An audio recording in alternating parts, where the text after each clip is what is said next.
അദ്ദേഹം അങ്ങനെയൊരു ലേഖനം എഴുതായിട്ട് എനിക്കറിയില്ല. ഞാൻ ആ ലേഖനം കണ്ടുമില്ല.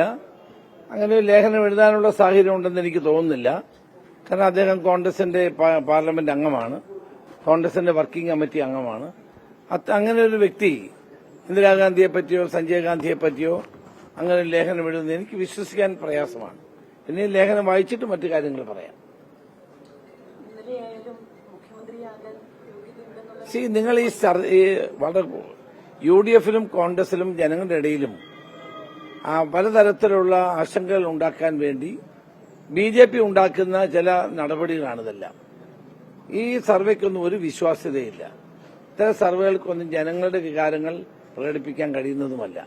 ഇത് കുക്ക് ചെയ്തെടുത്ത ഒരു സാധനമാണ്. അത് നമ്മളാരും കയറി പിടിക്കേണ്ട ആവശ്യമില്ല. തെരഞ്ഞെടുപ്പാകുമ്പോൾ ഇതുപോലുള്ള പല പ്രവചനങ്ങളുമായിട്ട് ആളുകൾ ഇറങ്ങും. അതൊക്കെ എല്ലാ കാലത്തും ഉള്ളതാണ്. അതിനെ BJPയുടെ കേന്ദ്രത്തിൽ നിന്നാണ് ഇത് പുറത്തു വന്നതെന്നാണ് എനിക്ക് മനസ്സിലാക്കാൻ കഴിഞ്ഞത്.